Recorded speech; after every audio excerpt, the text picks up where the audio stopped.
سلام عصر حجریای عزیز، کسانی که حالا میدونیم که گویا همه جهان فکر میکنن که لیاقتشون رفتن به شرایط زندگی در عصر حجره، نه آزادی زن زندگی آزادی رو حقش میدونن و نه هیچ چیز دیگه ای. صبحتون بخیر. ترامپ چقدر در طرح خودش برای برگردوندن ایران به عصر حجر موفق خواهد بود؟ وظیفه ایرانیانی که مخالف جمهوری اسلامی هستند در این شرایط در مقابل ایده ترامپ چیست؟ چرا موضوع رژیم چنج تبدیل شده به باز کردن تنگه هرمز؟ رضا پهلوی از چه شیوه هایی برای مقبول واقع شدن نزد ترامپ استفاده میکنه؟ تظاهرات واشنگتن سلطنت طلبان برای چه بود و چه نتیجه و حاصلی به بار آورد؟ ماجرای ارسال مهندس به جای انتحاری چیست؟ مراد ویسی و جلیقه انتحاریش در واشنگتن ماجرایش چیست؟ دولت سکولار و تولید انبوه مسیحیان در ایران ماجرایش چیست؟ جریان بیانیه رضا پهلوی در دفاع از خانم شیرین عبادی چیست و چه ربطی به ولتاژ داره؟ شادی امین هستم و در این برنامه ولتاژ به این سوالات و موضوعاتی که در هفته گذشته به ویژه در رابطه با جنگ و اتفاقات سیاسی که در خارج از کشور رخ داده پاسخ میدم. در این حال میخوام از همه دوستانی که تازه شاید به این کانال اومدن کانال رو سابسکرایب کنن، دوستانی که علاقمندن کمک کنن به پخش ماهواره‌ای این برنامه، دکمه جوین رو اگه بزنن و در عین حال از طریق پیپال میتونید کمک‌های خودتون رو به هر میزان که علاقمند هستید برای این امر ارسال کنید. پیشا پیش ممنون هستم و در عین حال از همه دوستانی که کامنت میذارن تشکر میکنم. همه کسانی که کانال رو بازنشر میکنن یا یک ویدیو رو خیلی خیلی از حمایتتون قدردان هستم. میدونین که این صدا و صداهای این چنینی محدود هست و متاسفانه فاقد امکانات کافی و فقط واقعا تکیه داره به تک تک شمایی که مخاطبین عزیز این برنامه هستین و این برنامه رو بازنشر میکنین. بمباران وسیع شهرهای گوناگون ایران ادامه داره. به بسیاری از زیرساخت‌ها آسیب‌های جدی وارد شده. عده زیادی از غیر نظامیان، شهروندان عادی قربانی این جنگ شدن، خانه کاشانه‌شون از دست دادن، بسیاری تمام هستیشون رو از دست دادن و ما از این عده و از این روایت‌ها کمتر میشنویم. فیلترهای حکومتی از اون طرف جوری نشون میدن که انگار همه چی سر جاشه و همه چی تحت کنترل و اینها اومدن شهرها رو اشغال کردن و اصلا پیروز این جنگ هستن، مردم هم پشتشونن. از اون ور وقتی به ایران اینترنشنال و من و تو نگاه بکنی میبینی همه قدردان جنگند و خوشبختند تا این جنگ بالاخره اونا رو به آرزوهاشون برسونه. بیشتر از 30 روز گذشته و همچنان خرابی، کشتار ادامه داره و ما یه نگاهی بکنیم ببینیم این طرفین درگیر جنگ بالاخره چی میخوان. این رژیم چنجی که میگفتن چرا تبدیل شد به باز کردن در تنگه هرمز؟ تمام اتفاقی که قرار بود تو این جنگ بیفته این بودش که دولت جمهوری اسلامی رو بزنن زمین، رهبر رو بکشن، تمام سپاه و غیره رو نابود کنن و غیره. چی شد؟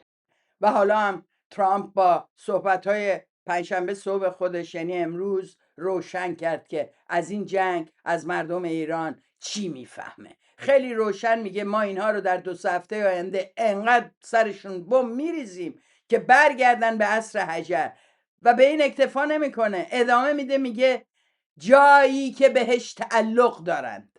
We're going to hit them extremely hard over the next 2 to 3 weeks. We're going to bring them back to the Stone Ages where they belong. این اون ارزش‌های مشترکی است که اینا تحت عنوان این که ما مثل شما هستیم، ما عین شما فکر می‌کنیم و شما عین ما هستین و اومدین خودتون رو بفروشین به کسایی که با تحقیر به مردم این منطقه تمام این سالها نگاه کردن و میکنن. باید بپذیریم که عصر حجر گونه زندگی کردن حق ما میدونن.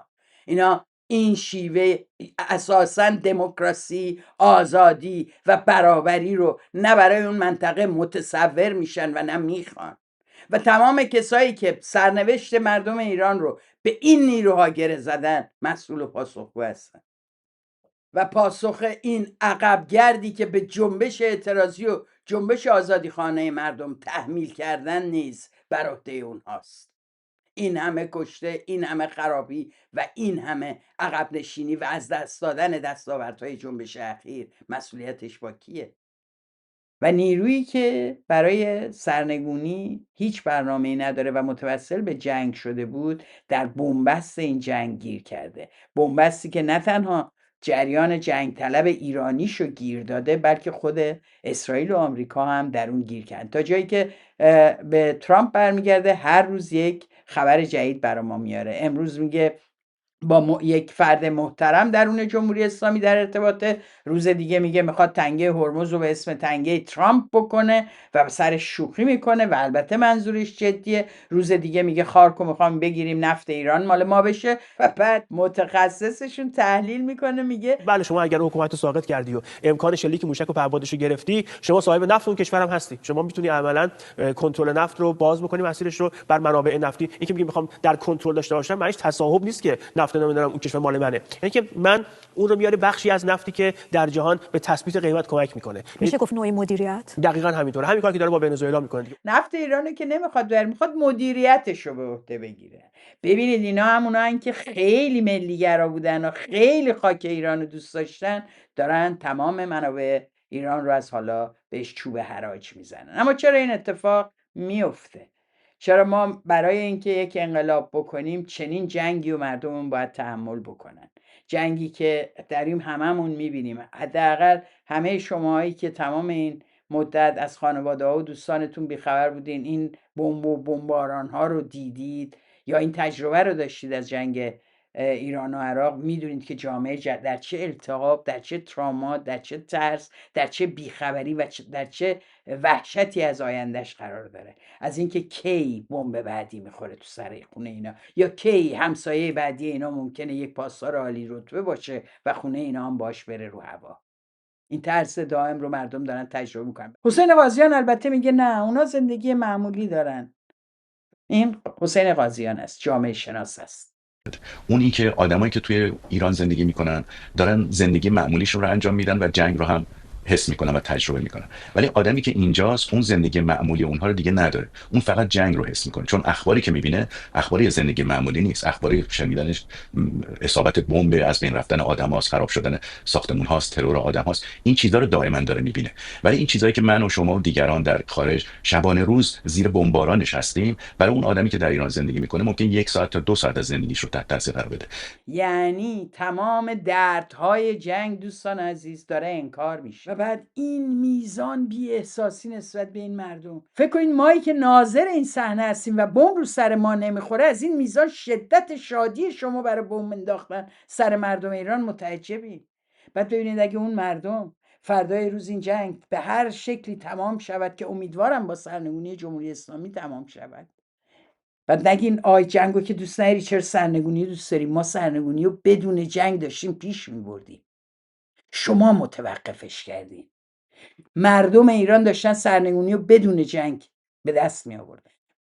فردای روز اگه این اتفاق بیفته و بشینن این مصاحبه و فیلم‌های شما رو ببینن و بعد به خونه زندگی دور و بر خودشون نگاه کنن و خرابی های شهر، به شما چی میگن؟ بعدن نگین ما نگفتیم جنگ به هر قیمتی. شما جنگ رو بدون تعریف ابعادش خواستید و میدونستید که کلید جنگ دست هیچ ایرانی نخواهد بود. و اینه که جمهوری اسلامی امروز تونسته دقیقاً همون حرفی که ما زدیم، گفتیم جمهوری اسلامی از برکات این جنگ سود خواهد برد. جمهوری اسلامی هم مثل جنگ طلبان خارج از کشوریش اصلا زندگی مردم براش مهم نیست، اصلا جون و مال مردم براش مهم نیست و به همین دلیل که اون تا تهش میره. اینا هم از این ور از ترامپ میخوان و نتانیاهو که تا تهش بره. وقتی اون موقع بهشون گفتیم جنگ فرمول انقلاب نیست، گفتن میخواین جمهوری اسلامی تا کی بمونه؟ این همه کشته دادیم. و امروز چه پاسخی دارن برای کشته هایی که حتی از دستشون در رفته؟ دیگه حتی آماری از کشته های غیر نظامی ارائه نمیشه.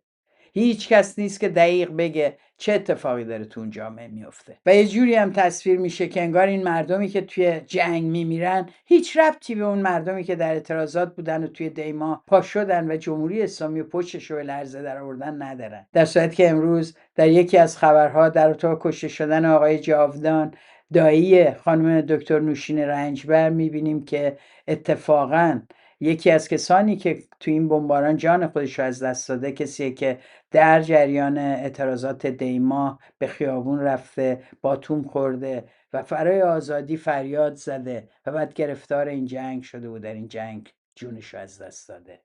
حتما اینا میگن خب 40,000 نفر کشته شدن، اینم حالا روش. و میگن قابل قیاس نیست این ابعاد، یعنی هنوز ما جا داریم و کشته شدن اینجور آدم ها و بسیاری آدم های عزیز و مفید برای این جامعه، بسیاری کسایی که داشتن کار و زندگیشون رو میکنن، کسی رو داشتن، عزیزی رو داشتن. اصلا میتونین تصور کنین هر کدوم از این آدم ها یک زندگی هن. کاری کردن سلطنت طلب ها با رقص های خیابونیشون و تشکر از ترامپ و تشکر از نتانیاهو که خود اسرائیلیا تعجب میکنن. دو جوون اسرائیلی در یه لایوی میگن واقعا این ایرانی‌ها دارن از ما تشکر میکنن برای بمبارانشون. I am Iranian and I'm thanking you. Really? Yes. What he's saying is, thank you for saving them. Not killing, saving. Second of all, your country is bombing the government of Iran, not Iranian people. Right. Oh. So Yes. it's a rescue mission. Careful not to kill their freaking citizens. You are trying to not to kill our citizens, but sometimes it happens. و متوجه نمیشن که میشه ملتی برای بمباران کشورش بیاد تشکر کنه و البته توجیه داشته باشه، بگه رژیم اونجا انقدر خونخواره که هست و مردم ولی نمیتونن بندازنش. شما حتی اگه موافق جنگم باشین، دیدن این کشته‌های غیر نظامی، دیدن این خرابی ها ناراحتتون میکنه. از دست دادن این همه منابع و ثروت خود این جامعه که اگه حتی فردا هم جمهوری اسلامی سرنگون بشه، ما 10 سال عقبیم در رابطه با وضعیت شهرها و خیلی از زیرساختایی که زده شد. آره خیلی ها میگن مگه ما جنگ خواستیم؟ حالا فردا مطمئن باشین یکی از دلایلی که میارن مگه ما جنگ کردیم، ما گفتیم کمک بشردوستانه. ببینین امیرحسین اعتمادی چی میگه. جنگ فعلی و در واقع هم میتونیم بگیم که عملیات بشردوستانه فعلی، یعنی اینا از دهنشون مواظبن واژه جنگ نیاد بیرون. بعد مردم اونجا چین رو تعریف میکنن، میگن آه کمک‌های امیر بچه‌ها رسید، کمک‌های بشردوستانه رسید، واو.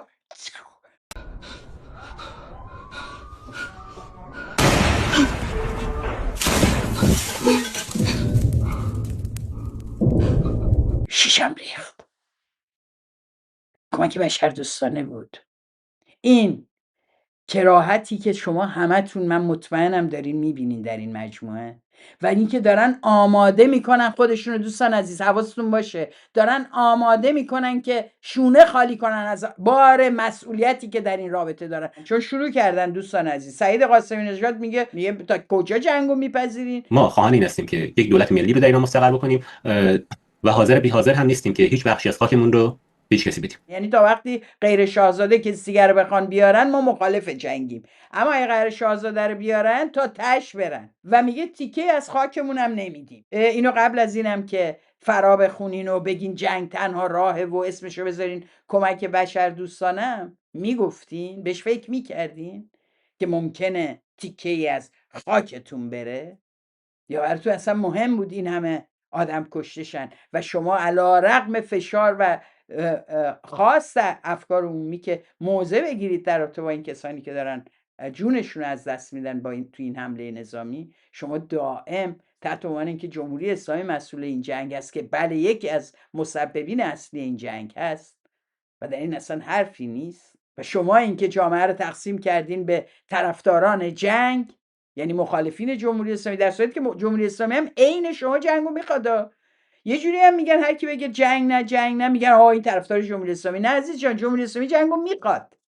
اتفاقا شما این که گفتمانتون با جمهوری اسلامی یکیه، تحت عنوان اینکه مردم ایران میخوان. منم میدونم که رضا پهلوی فاقد قدرت و اتوریته در ترامپ که بره بهش بگه کجا رو بزنه کجا رو نزنه، چقدر میخوایم چقدر نمیخوایم، اینو میدونه خودش، اصلا تعبیرش نمیگیره. اما اون نیست که جنگ رو بخواد و او به دستورش عمل کنه. آن است که اونها میدونستن کسایی هستن که تو خیابونا مشروعیت براشون میخرن، تأثیر میذارن رو رأیشون تو کنگره، میرن و بهشون میگن ما خودمون میخوایم. این اون تیکه‌ایه که وظیفه فرقه پهلوی است در ادمنستریشن ترامپ، که بتونه اونجا تو خیابونای لس آنجلس و واشنگتن و غیره تظاهرات بذاره و از ترامپ تشکر بکنه و لااقل به عنوان بادیگارد سیاسیش عمل بکنه. البته دقیقاً از همین وضعیته که رژیم تغذیه میکنه. رژیم جمهوری اسلامی دقیقاً در دو قطبی کردن موافق و مخالف جنگ، آن موافق من است آن یکی مخالف من است و دشمن من است، دقیقاً این فضا رو ایجاد کردن تا صداهایی مثل ما اصلا شنیده نشه. یا شما باید بدوی از خارج از کشور بدوی بری ایران بگی به وطنم حمله شده و با هشتگ دفاع میانی وارد دفاع از جمهوری اسلامی بشی، یا اینور برقصی بگی thank you بیبی، thank you ترامپ. انگار که هیچ انسانی نیست که هم با استبداد بتونه به جنگه و هم مخالف جنگ باشه. و در این بین خب خیلی تحریف ها در رابطه با این خط و این نظر صورت میگیره، ولی میدونیم که بسیاری از مردم در ایران هر روز عده بیشتری دارن به این نتیجه میرسن که جنگ راه حل رسوندن اونها به دموکراسی نبوده و نیست. رضا پهلوی مشخصا از ترامپ میخواد که ادامه بده. به مسیرت ادامه بده. به چی ادامه بده؟ اون کسایی که زیر این بمباران ها خونه و کاشانشون رو از دست میدن، اون کسایی که شبان نمیخوابن از این بمباران ها، اونایی که از ترس موشک و بمب بعدی مریض و بیمار شدن، فکر میکنین بشنون این سخنرانی شما رو که البته به انگلیسی و مخاطب شما قدرت های خارجی هستن، شما رو به مردم حرف نمیزنید. برای همینه که در اون برنامه خودت رو عرضه میکنی آقای رضا پهلوی، در برنامه کنفرانس سیپک در سخنرانی که میکنی داری خودت رو عرضه میکنی. بعد میان میگن رهبر انقلاب ایران که نباید توسط خارجی‌ها تعیین شه. خب چرا اینقدر شرط میذارین ترامپ بیا با ما بشین، ما تنها رهبریم، بیاین جمع شیم واشنگتن و اون تظاهرات ورشکسته رو برگزار کنیم تا به ترامپ بگیم ما طرف مذاکرت باید باشیم؟ مگه این کارو نکردین؟ مگه خانساری چی گفت؟ مگه نجات بهرامی اون بالا چی گفت؟ تنها کسی که دولت امریکا باید باهاش مذاکره کنه رهبر انقلاب شیر و خورشید شاهزاده رضا پهلویه. مگه بقیه نخاله هایی که آورده بودین اونجا سخنرانی کنن چیز دیگری گفتن؟ دیگه همسر خودش هم اومد همینو خواست، بچه‌ش هم اومد همینو خواست، که تمام کس و کارش که اومدن رو سن همینو خواستن، گفتن اینو بپذیرین. تظاهرات واشنگتن که اینا کلی بسیج کرده بودن، بیاین روز آخرم خودش دید خیلی مهمه، این ترامپ داره میگه من با یه کسایی تو داخل دارم مذاکره میکنم و از طریق پاکستان و اینا، البته میگن معلوم نیست باشه یا نه، ولی اون داره نتیجه از مذاکرات رو اعلام میکنه. در روزم دوباره تمدید کردین که حمله بکنه با نیروی در واقع پیاده شد، زدن به نیروگاه‌های اصلی و همه اینها. یعنی زمان داد به قول خودشون برای اینکه جمهوری اسلامی تصمیم بگیره در رابطه با مذاکرات. طرح 15 ماده‌ای داد، جمهوری اسلامی هم خواسته‌هاشو لابد مطرح کرده. این ور داره میگه که من در حال مذاکره‌ام، اون ور داره میگه مذاکره‌ای در کار نیست. از این ور اما رضا پهلوی خیلی ترسیده، چون اگه مذاکره‌ای در کار باشه، حکایت داستان این یاروست که وایساده کنار جاده، تراکتوری میاد سوارش میکنه، بیچاره مرد ساده ای بوده اون یارو، برای اینکه تو راه یکم بهش خوش بگذره یه تاپاله میبینه اونجا، به این میگه بیا اگه اینو بخوری من تراکتورمو بهت میدم. اون بیچاره میگه اینو بخورم تراکتورشو بهم میده، میخوره با خیلی ولع که صاحب تراکتور بشه. یارو بهش میگه تراکتور مال تو. دیگه خب اینجا تعجب کرده، باورش نمیشده این بخوره. و بعد تو راه این یارو که خورده بوده صاحب تراکتور شده بوده، میگن چیجی برسم به دهمون به مردم بگم این تراکتور رو صاحب شدم، چه توضیحی براش بدم؟ خب زشته بگم من این همه فلان چیزو خوردم. دوباره یه کپه تاپاله میبینه با میگه ببین تو اگه اینو بخوری من تراکتور تو بهت پس میدم. یارو هم خیلی ناراحت بوده که تراکتورش از دست داده، با این پیشنهاد خیلی خوشحال میشه، میره میخوره و صاحب تراکتور میشه. همینجور شب میرفتن یارو میگه این چه کاری بود ما کردیم، هر دومون انقدر حالا هم تو صاحب تراکتوری، منم همچنان یه مسافر بیکس و بیچیز. میخوام بگم جریان جنگ ترامپه. یکی نیست بهشون بگه که این تنگه هرمز که باز بود، کشتیاتون داشتن میامدن میرفتن، جنگو شروع کردین، حمله رو آغاز کردین، اونا هم که از خدا خواسته جمهوری اسلامی جنگ عاشقشه، حالا اومدین مذاکره میکنین سر باز کردن تنگه هرمز.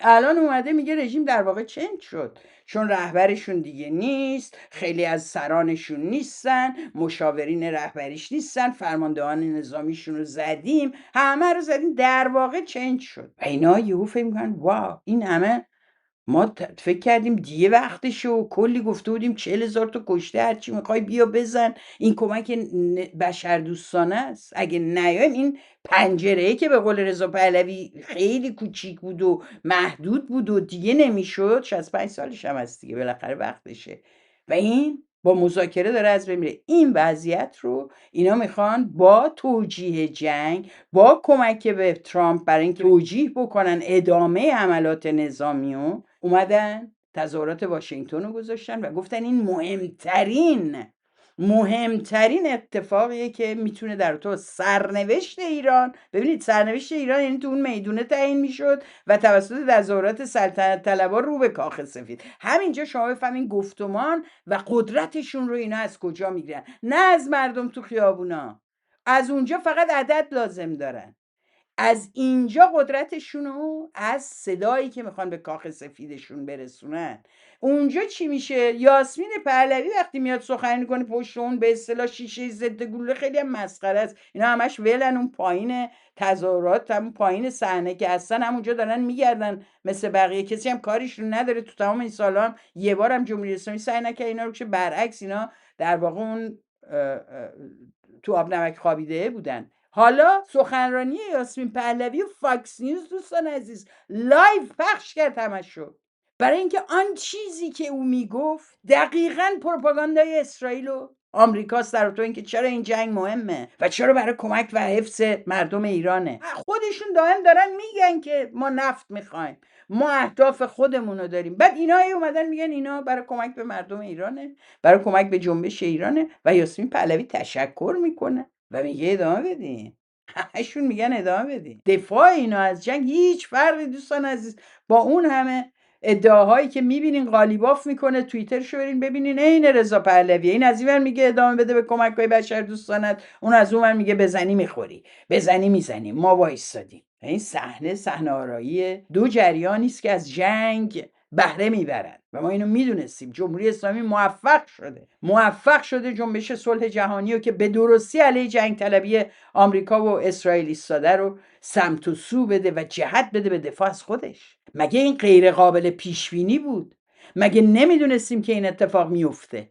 بعد حالا نشستین میگین چپولا افتادن دنبالش. جهان دنبال صلح. جریان رضا پهلوی به قول یکی از دوستان عملکردش در آمریکا برای جنبش مترقی آمریکا که تحت عنوان نوکینگ ماهاست در خیابون‌های آمریکا علیه سیاست‌های ترامپ در داخل خود آمریکا، در رابطه با مسئله بیمه، در رابطه با مسئله بازنشستگی، در رابطه با مسئله آزادی بیان، در رابطه با مسئله دستوراتی که میده و تمام حقوق مدنی شهروندان رو نادیده گرفته، در تو همه اینا جنبش عظیمی شکل گرفته تحت عنوان نه به پادشاه، برای اینکه قدرت ترامپ رو با قدرت پادشاهی به عنوان یک نماد استبدادی تعریف میکنن و علیهش تظاهرات‌های معروف نو کینگ، نه به پادشاه برگزار میشه. عین این که ما می آمدیم تو ایران تظاهرات میکردیم گفتیم نه به جمهوری اسلامی، نه به این حکومت ولایت فقیهی و همه اینا. بعد فکر کنین یه درو مثل خود ما هم میگیم دیگه، میدونیم هم میبینیم هم شده،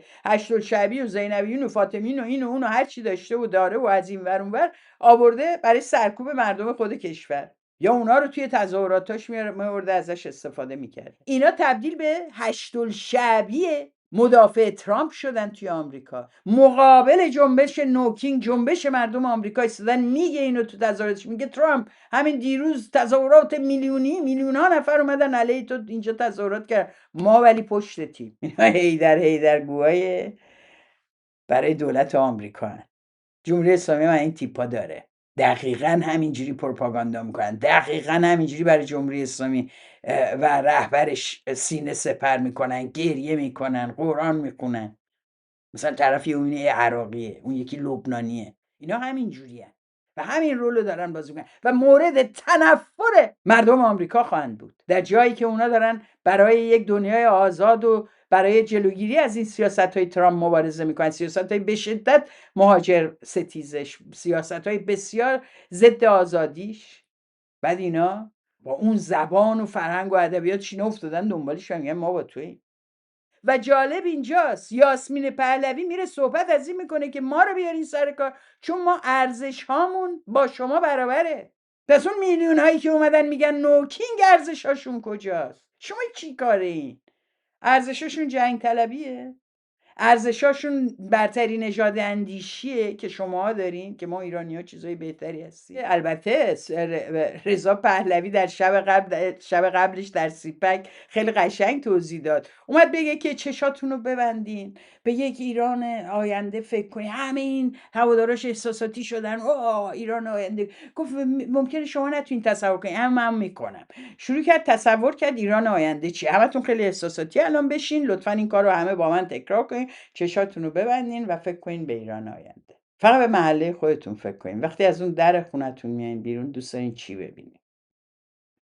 هر کدومتون یک تصویر از آزادی پوشش، از آزادی و خنده، از صدای موزیک توی محله، از بودن دختر و پسر و گی و لزبیان و هر چی، هر نوعی لباسی که پوشیده آزادانه کنار هم دوستانه میگردن و میرن سینما، میرن جلسه بحث، میرن در یک اعتصاب و تظاهراتی که یک خواسته ای رو مطرح کنن به شدت مدنی بدون حمله پلیس. تصور کنید اگر در یک محله‌ای بودید که جایی میدیدید که چجوری فقر ریشه‌کن کرده زندگی آدم‌ها رو، نه فقر ریشه‌کن شده. اونجا دلتون میخواد بگین در آینده ایران هیچ اثری از فقر نیست، هیچ کارگری مجبور نیست تمام زندگیش رو بذاره فقط برای کار کردن، بلکه باید ساعت کارش محدود شه، حق سندیکا داشته باشه، مرخصی داشته باشه، بیمه و بهداشت و درمان داشته باشه، خانواده‌اش تضمین باشه، خونه داشته باشه، هیچ کسی بدون سقفی بالای سرش نباشه، هیچ کسی نگران فرداش نباشه. اینا لابد چیزایی است که ما فکر میکنیم. هیچ کسی اعدام نشه به خاطر عقایدش، هیچ کسی زندان نره به خاطر عقایدش، هیچ بچه بلوچی به خاطر یک ظرف آب دستشو سوسمار گاز نگیره و از دست نده و اما پهلوی وقتی چشاشو میبنده ببینیم به چی فکر میکنه. ایران یه جای تروریستی نباشه، دیگه تروریست صادر نکنه، منابعش رو شما هم بیاین استفاده کنین، خیلی شکوفا میشه اقتصادمون، با رابطه خوبی با غرب خواهیم شد، ما دوست آمریکا خواهیم داشت، آمریکا میتونه اقتصادش رو اونجا خیلی پیشرفت بده، اونجا میتونه برای توریستا خوب باشه. به همین دلیل است که میتوانم ایرانی را تصور کنم که به جای افراطگرایی مهندس صادر میکند، به جای بمبگذاران انتحاری استارتاپ ها را گسترش میدهد. ایرانیای بیچاره صداشون در اومد که آقا همینجوریش به ما ویزا نمیدن، همینجوریش تو این کشورها رامون نمیدن، همینجوریش دارن بیرونمون میکنن، شما ما رو همه رو کردی قاطی کسایی که ممکنه انتحاری باشن. و البته من این صحنه رو که از ویسی دیدم نگاه کنین، همه گفتن ویسی ضد گلوله است، جلیقه ضد گلوله پوشیده، همینی که میگه جاوید نامان خیلی خوب کاری کردن رفتن جلو گلوله. در واشنگتن در تظاهرات خودی در کنار این همه آدمی که وایستادن اونجا مواظبن که خانواده سلسله پهلوی اونجا آسیب نبینن، ویسی اینا میگفتن ضد گلوله پوشیده. من راستش بخوام خیلی شک کردم نکنه انتحاریه که آقای رضا پهلوی میگه خود این جلیقه انتحاریه، ولی چون دوربینا خیلی آتش کردن این دیگه اون زامن رو نکشید ویسی.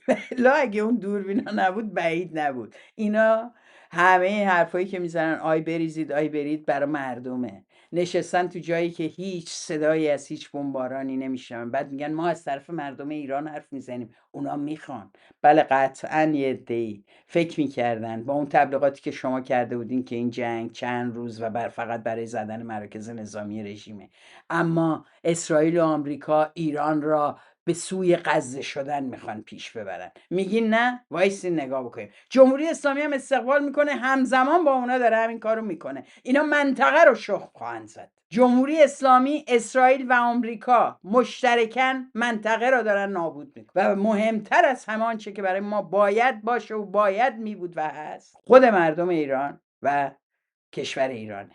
چیزی که به نظر میاد برای کسایی مثل این رقصنده های خیابانی که دارن تشکر میکنن زیاد اهمیتی نداره، حتی بعد از گذشت 30 روز. یه چیز دیگه هم گفت تازه نه تنها بهتون مهندس صادر میکنیم، بلکه رضا پهلوی گفته ایران آزاد بزرگترین فرصت اقتصادی دست نخورده قرن 21 است. برای اینکه البته به که در آینده چقدر خوش میگذره به همه و غیره، میگه من اگه بیام سر کار خلاصه ایران خیلی بهشت میشه و شما هم میتونید خیلی خوش بگذرونین و همه چی خوب میشه. منابع طبیعی ایران در اختیارتونه، کارگر ارزون و متخصص ارزون در اختیارتونه. در واقع تو داری میگی ما خیلی جای به درد بخوری هستیم، منو بذاری سریش، این سفره مال شماست، با هم ستایی شریک. حالا منم تو اون 100 روز چجوری میخواد این کارا رو بکنه، مثل که چشم اندازش یکم طولانی تره برای قدرت، یعنی یکم بیشتر میخواد بمونه، یعنی چون اون منابع طبیعی و بخواد آمریکا همه رو برداره که تو 3 ماه و 6 ماه دفترچه شکوفایی نیست. اینا حالا هستن، نشون به اون نشونی که حتی به نورم فارسی یاد دادن که ادامه سلسله پهلوی خدایی نکرده خدشه‌دار نشه در ایران. امشب دور هم جمع شدیم تا فرارسیدن بهار را جشن بگیریم. دفترچه گذار رو یکم اون عدده رو فقط عوض میکنن. در کشوری که سریعترین رشد مسیحیت رو در جهان دارد، رژیم گفت که ایران بیشترین میزان مسیحی شده ها رو داره، نومسیحیان داره. یعنی چی؟ یعنی داره به اینا میگه آقا ما مسیحی هم خواهیم شد. ما اصلا همه ارزش‌های شما رو و به کی داره میگه دوستان عزیز؟ به اوانجلیستا داره میگه. اوانجلیستا به عنوان یکی از نیروهای ارتجاعی ضد زن و به شدت هوموفوب که تو آفریقا هزاران فاجعه آفریدن و البته میدونیم که اسرائیلی‌ها از خیلی از این نهادها حمایت میکنن. این اومده داره تبلیغ میکنه که ما مسیح. من یکم راستشو بخواین فکرم گفتم قرار نبود من یه دولت سکولار داشته باشیم و به دین مردم و مذهبشون زیاد کاری نداشته باشیم و امر خصوصیشون باشه. شما این مسیحی ها رو تو کدوم سینی و تو چه قالبی داری میفروشی به آمریکایی‌ها تحت عنوان اینکه ما خیلی مترقی و مثل شما شدیم؟ یعنی مسیحیت رو داری اینجا در واقع به عنوان یه دین برتر، یعنی از همین که وارد این شدی که با دین و مذهبت خودتو بفروشی سواله. اون سکولاریسمتون به شدت، به خصوص اون آخرش گاد بلس آمریکایی که میگی، اینا رو که میگه من یاد این طرفداراش میفتم. نگاه کنین. خدا رو شکر میکنم من برای رضا شاه پهلوی واقعا که ایشون رو خدا انتخاب کرده.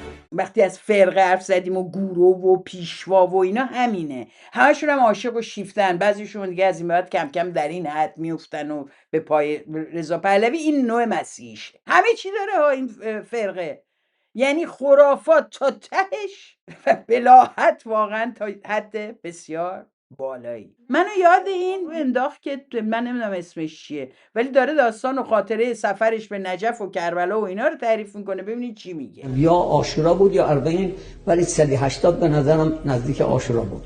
همینطور که واسه دیدم که از این طرف راست من جمعیت زیاد این مرغا، شاید اینکه صدها بلکه هزارها، اینها از زیر این بوتا میان بیرون، میجنن میان تو خیابان. فارسی فصیح ترین لغت. یک عده می آمدن اینا دفتک می زدن، وای حسین کشته شد، عجب، وای حسین کشته شد. و البته فکر نکنین این حسین و قدقد و اینا آس جمهوری اسلامیه و اینا بالاترشون ندارن. نه، به این فالگیره رو که ببینیم میفهمی که نه، اینا در همون حد میتونن رو دست اونا بزنن وقتی صحبت از بلاحت میشه و تحمیق جامعه.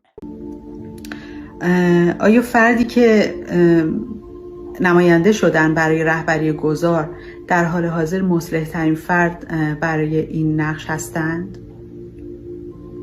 لیدیان ها در این مورد آیا تایید میکنن؟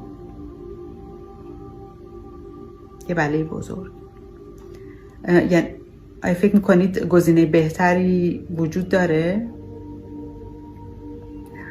نه. تا یه مدت پیش میگفتیم نگیم، چون بعضی از سر استیصال با اینا میرن بهشون بر میخوره. من اعتقاد دارم امروز به میزان زیادی فیلتر شدن، یعنی اینا از 14 فوریه تا امروز ریزش وسیع در بین نیروهاشون به درستی رخ داده و حتی مردمی که فکر میکردن با اینا رفتن میتونه خدمت کنه به آینده ایران، امروز میدونن که اینها ککشون هم نمیگذه چی میگذره. حالا همه اینا رو گفتیم، سخنرانی روی صحنه و افتضاح توی سالن که دائم USA thank you ترامپ و همه اینا. Thank you so much. Thank you. هر کسی که مخالف باشه اینا بیفتن دنبالش فحاشی بکنن. این صحنه رو ببینین، این خانومه گویا از هواداران مجاهدینه و اونجا حضور داره. مرگ بر سپاس ملا چپیز مجاهد، مرگ بر سپاس ملا چپیز مجاهد. نگاه کن قطعاتتون گم شده، شما فرسوده بیش نیستید. ملا چپی مجاهد. تو جاییست که همه قراره خیلی مجلسی و مؤدب باشن، اینا تو سالن ول نمیکنن با فحاشی‌های کری و در واقع ضد زن. اینا مثل در واقع بدتر از بسیجا. دقت بکنین، هیچگاه در خارج از کشور ما صحنه‌های این چنینی ندیدیم از سوی مخالفین نسبت به همدیگه. ولی دوستان عزیز، این که شما راه برین و اینا دنبالتون راه بیفتن، اون جمعیتی هم که اونجا نشسته که دست کمی از اینا نداره، اونم همینه. اصلا کسی که اومده اونجا که دائم بگه جاویدچا محتوای سیاسیش از این فراتر نمیره، چیزی بیش از اونم نمیفهمه. اون هی داره به شما فحش میده، شما راه میرین. دوستان عزیز، باید جلوی اینا ایستاد، باید جلوی اینا رو گرفت و این راههای گوناگون داره. همونجا وایسین داد بزنین بگین پلیس رو خبر کنین، همونجا وایسین داد بزنین و بگین که اجازه نداری به من فحش بدی و بخواین که کمک قانونی بگیرین، کمک بگیرین از سکیوریتی، به هم بریزین نظم کریه اونجا رو. خب وقتی این اتفاقا نیفته، اینا از اون یکی در میان، از اون یکی جلوی کنفرانس چرا باید اینجوری پیش بره؟ چرا لوکیشنش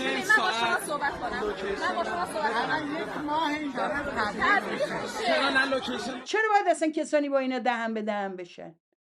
بیاید، اینا گروه فشارن دوستان عزیز. دیدیم انصار حزب الله، اینا انصار شاهن، اینا میگن که سرباز شاهن، اینا میگن که چماقدار شاهن. خب باید جلوشون وایساد. با فاشیستا رو که نباید بغل کنین و وایسین باشون حرف بزنین، به خصوص وقتی به قصد حمله با شما اومدن. شما تصادفاً با این سلطنت طلب تو قطار آشنا نشدین که باش بحث بکنین به امید اینکه شاید گوش بده. اینه که به نظر من میبایست کل اپوزیسیون در جاهایی که چنین برخوردایی میرن قاطع وایسن، حتی اگه منجر به این بشه که درگیری فیزیکی از سوی اونها رو تحمل بکنن و مقاومت بکنن. هیچ راهی نداره جز این که اینا دائم تو تیررس پلیس و دستگاه قضایی اینجا قرار بگیرن. اینا دارن از توی این وضعیت فشار مضاعفی رو به فعالین دیگه میارن، فعالینی که سالها کار کردن، زحمت کشیدن. خب و اما خبر دیگه‌ای که در این چند روزه رخ داد، بیانیه بسیار مهم شاهزاده رضا پهلوی بود در دفاع از خانم شیرین عبادی. اجازه بدین از روش بخونم. در روزهای اخیر بانو شیرین عبادی و دیگر اعضای کمیته تدوین مقررات عدالت انتقالی هدف توهین‌ها و حملاتی سخیف و شریرانه قرار گرفتند. میگه که حملات سخیف و شریرانه، به نظر شما، چون من تو ولتاژ گفته بودم رعیت انتقالی مصداقی عبادی، تو همین ولتاژ دفعه قبل که راجع به اینا یه 6 دقیقه صحبت کرده بودم، تازه مفصل نپرداخته بودم به ماجراهاشون، که گفته بودم که شیرین عبادی سال وقتی بحث 67 شد، کشته شدگان سال 67 پا شد از اتاق رفت بیرون، ایرج مصداقی زیرلوی چیز بدی گفت. اون دفعه هم نگفتم، بودم بذار بمونه. این میدونه این چی کاری داستان. البته به موقع لازم باشه ایرج مصداقی اینا رو در میاره، پروندهشو با 10 تا دروغ دیگه میزنتش. اما خانم عبادی این تنها موضوعی نبوده که راجبش گفت. حالا که گفته من مجبورم بحث رو بیارم بالا. یه عده اومدن زیر نوشتن آقا خانم عبادی شاهزاده هر چی شما بگین البته ما ایشونو میپذیریم، ولی ایشون همونیه که گفت مردشور شاهنشاه یا مهر رو ببرن. من تعجب کردم، گفتم جریان چیه؟ رفتیم بگرد و پیدا کن، دیدیم خانم عبادی سال 87 یه شایعی شده که گویا ایشون گفته که، یعنی توی یکی از این رادیوها و تلویزیون‌های لس آنجلسی گفته بودن که خانم عبادی از شاهنشاه آریامر دفاع کرده و گفته شاهنشاه آریامر رو دوست داره. ایشون رفته بود با خبرگزاری فارس مصاحبه کرده، گفته نه کی میگه اینا، اصلا یه عده دروغگوان اونجا نشستن، ما وضعمون مگه خوب بوده، من امیدوار بودم، من همیشه خدمتکار انقلاب اسلامی بودم و افتخار میکنم به این، و خلاصه مرد شور شاهنشاه آریامهر رو ببرن. البته خب خانم عبادی نظرش عوض شده مثل خیلی موارد دیگه و سالهای دیگه، و البته خیلی از نظرات شما ممکنه ندونیم چون مطرح نکرده یا پشت صحنه بوده، حالا ما کاری نداریم.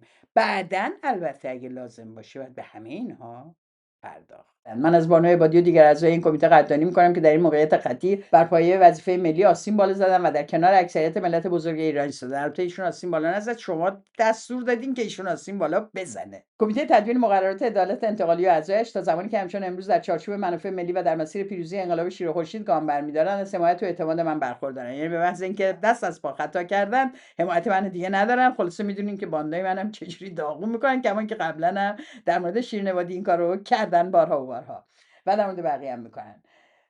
ترکیب این کمیته جلوه‌ای روشن از گونه‌گونی در عین اتحاد انقلاب ملی ایران است. بالاخره نمیدونم این انقلاب شیر و خورشیده یا انقلاب ملی. خلاصه اینم خودش هم بیچاره نمیدونه، میگه هر دو رو استفاده کنم، شاید بعضی از اون خوششون بیاد، بعضی از این که خوششون بیاد. حمله به بانو عبادی و دیگر اعضای کمیته از سوی کسانی که مدام از تکثرگرایی، گفتگو و اتحاد سخن میگویند، احتمالاً کسانی مثل من هم منظور ایشونه، بریم جلوتر ببینیم منظورش کیه، نشان دهنده دورویی و استاندارد دوگانه این افراد است. از کجا شما می‌دونید اینا دوروان؟ و اینکه به آنچه موعظه می‌کنند باور ندارند. این واژگان برای آنان تنها ابزاری برای دشمنی با ملت بزرگ ایران است. این واژگان هم من نمیدونم چیو داره میگه. احتمالاً اون یه 320 نفری هم نامه دادن به کمیته صلح نوبل که آی مال خانم عبادی رو پس بگیر و این به لحاظ اخلاقی دفاع از جنگ کرده و اینو. بابا کمیته صلح نوبل به ماچادو داد زمانی که داشت التماس میکرد به ترامپ بره بزنه ونزوئلا رو.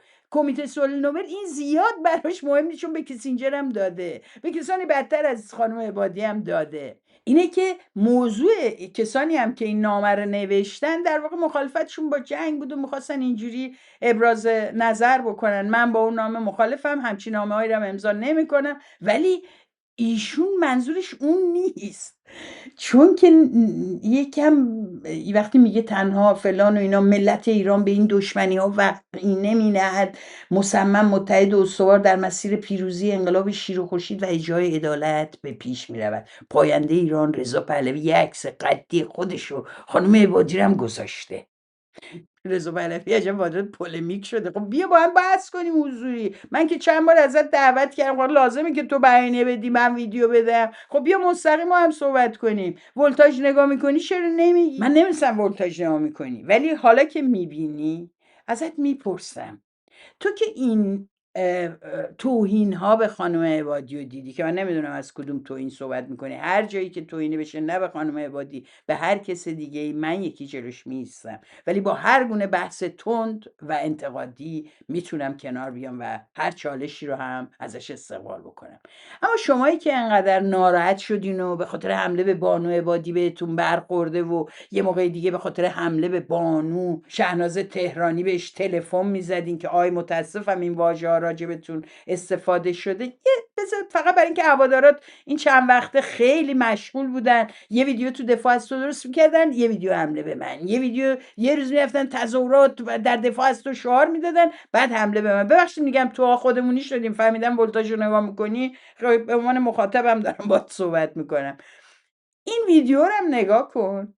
من از دوستانی که میخوان این ویدیو رو نگاه کنن میخوام که دقت کنن. ویدیو حاوی الفاظ جنسی و تجاوزگرایانه هستش و خواهش میکنم که اگر تحمل ندارین این قسمت برنامه رو که حدود 3 دقیقه نگاه نکنید.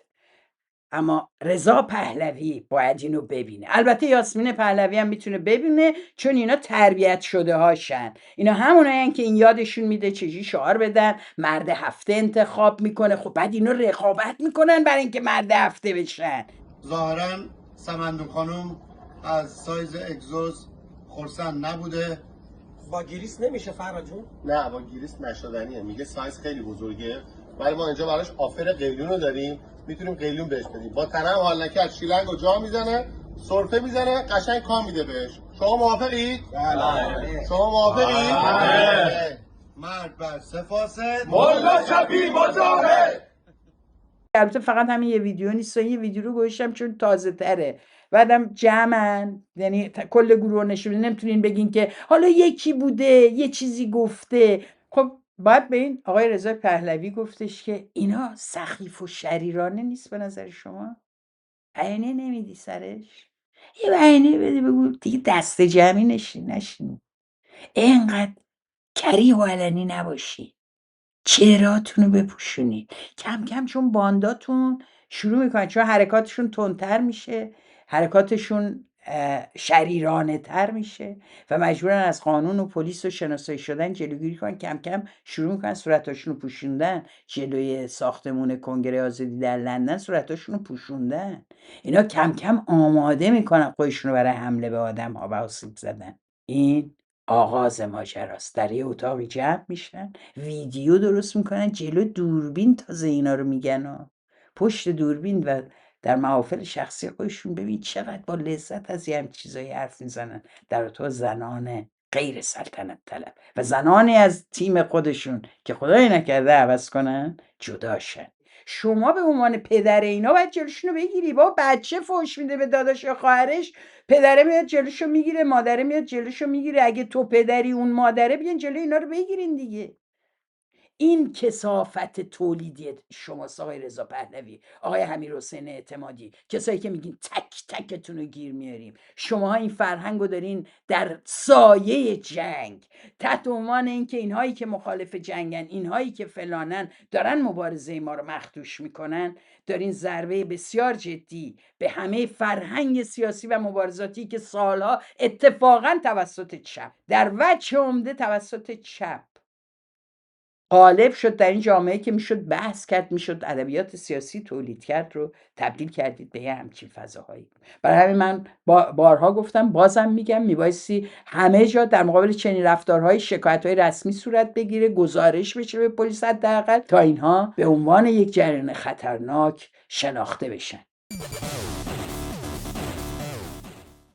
مثل که تا این لحظه با من بودین و ولتاژ رو دنبال کردین. اگر برنامه رو دوست داشتین خواهش می‌کنم لایک و کامنت بذارین، برنامه رو برای دوستانتون و گروه‌های واتساپی و آشنایانتون بفرستین و مثل همیشه ولتاژ رو دوست داشته باشین.